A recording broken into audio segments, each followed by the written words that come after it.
Hello everyone, welcome to this channel zoology notes. आज मैं आपको बताऊंगी कॉन्सेप्ट ऑफ जेनेटिक कोड के बारे में। जेनेटिक कोड का इंट्रोडक्शन जानेंगे, फिर उसका कैरेक्टरिस्टिक्स जानेंगे और उसके बाद उसका डिवाइसेस जानेंगे कि किस डिवाइस से हम लोग जेनेटिक कोड पता कर सकते हैं। तो चलिए जानते हैं जेनेटिक कोड के बारे में। Genetic code is defined as the sequence of nitrogen bases of an mRNA molecule which contains the information for the synthesis of protein molecules। मतलब इसका मैसेंजर आरएनए मॉलिक्यूल में नाइट्रोजन बेस के sequence को genetic code कहा जाता है। मतलब messenger RNA में जितने भी सीक्वेंस रहते हैं नाइट्रोजन बेस, उसको क्या कहा जाता है? जेनेटिक कोड कहा जाता है, जिसमें प्रोटीन मॉलिक्यूल का सीक्वेंस उसके सिंथेसिस का जानकारी देता है। इसमें क्या होता है कि प्रोटीन मॉलिक्यूल का जो सीक्वेंस होता है उसके सिंथेसिस का ये पता लगाता है जेनेटिक कोड।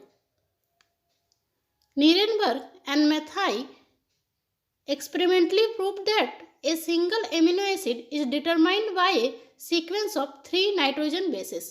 नीरेनबर्ग और मैथाई 1961 में उनके एक्सपेरिमेंट करके एक साबित किया कि सिंगल एमिनो एसिड डिटरमाइन हो सकता है 3 नाइट्रोजन बेसेस के सीक्वेंस के साथ। The sequence of 3 nitrogen bases determining a single amino acid is called a triplet code।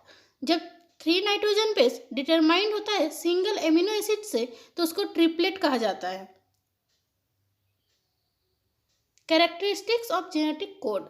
Genetic code की क्या कैरेक्टरिस्टिक्स है वो हम लोग एक एक करके जानेंगे। First, triplet. A single amino acid is specified by A set of 3 nucleotide of messenger RNA। This is called a codon। Hence, a codon is a triplet।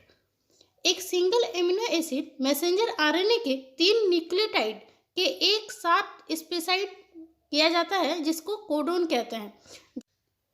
जैसे कि फिगर में देख सकते हैं कोडोन के साथ एमआरएनए किस तरह है। Second, universal. Genetic code is universal in nature. One type of code determines the same amino acid in all organisms, including virus, bacteria, plant and animals। Genetic code nature में universal है, मतलब कि हर एक जीव में जेनेटिक कोड होगा जो एक जनरेशन से दूसरे जनरेशन में जाता है। एक तरह कोड, मतलब इस तरह का code virus, bacteria, plant, animal सब में एमिनो एसिड डिटरमाइन करता है। जितना भी जेनेटिक कोड होता है वो डिटरमाइंड एमिनो एसिड के कारण होता है। Collinearity। The codons in mRNA and the amino acid in polypeptide chain have a linear arrangement।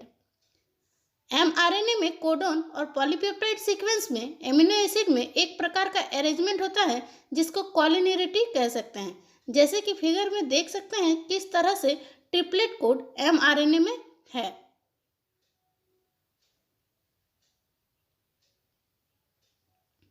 Fourth, comma-less। There is no comma or punctuation between the adjacent codon, that is, each codon is immediately followed by the next codon without any spaces in them। Adjacent codon के बीच किसी भी प्रकार का कोई comma और mark नहीं होता है। हर कोडोन के बाद दूसरा कोडोन बिना कोमा स्टार्ट होता है। Non overlapping. The codon are non overlapping, hence each letter is read only once। Codon non overlapping और तो क्या होता है कि कोडोन नॉन ओवरलैपिंग होता है, मतलब कि एक कोडोन के ऊपर कोई दूसरा कोडोन नहीं होता है। इस वजह से हर एक वर्ड को एक ही बार पढ़ा जाता है। 6, polarity. The code has a direction और polarity. It is read in only one direction। Usually it is read from the 5' to 3' direction.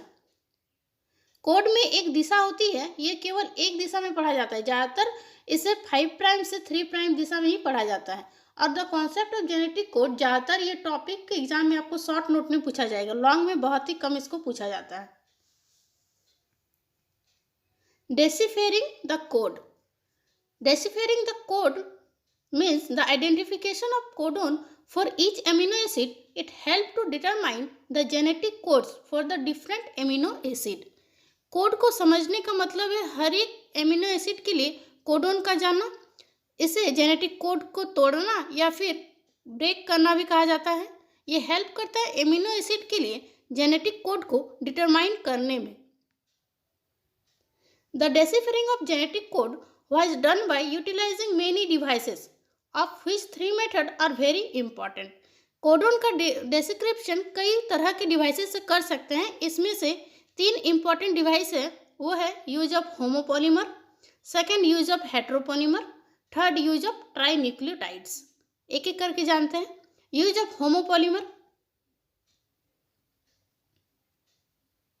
for identifying the genetic code, Nair-Bering and Mathai used a synthetic mRNA called poly-U. This polynucleotide contains only one type of nucleotide, the polyuridylic acid, hence it is called a homopolymer.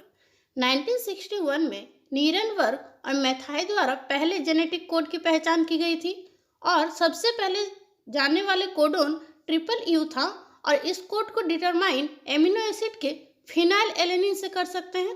इसमें क्या होगा कि homopolymer में केवल एक type का nucleotide होता है, पॉलीयूरेडाइलिक एसिड, इसीलिए इसको होमोपॉलीमर कहा जाता है।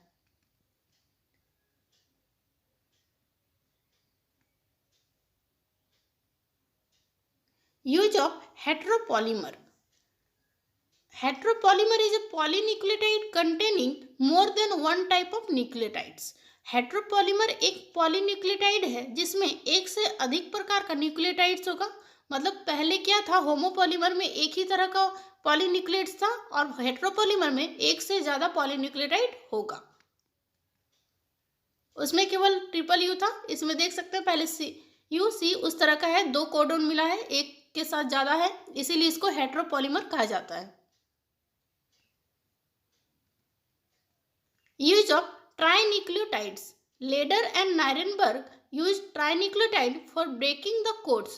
They used cellulose nitrate filter and the technique is called filter binding technique. Ladder और नीरनबर्ग 1964 में कोड को तोड़ने के लिए ट्राईन्यूक्लियोटाइड का यूज किया था। इसमें सेल्यूलोज नाइट्रेट का यूज किया जाता है और इस टेक्निक को फिल्टर बाइंडिंग टेक्निक भी कहा जाता है।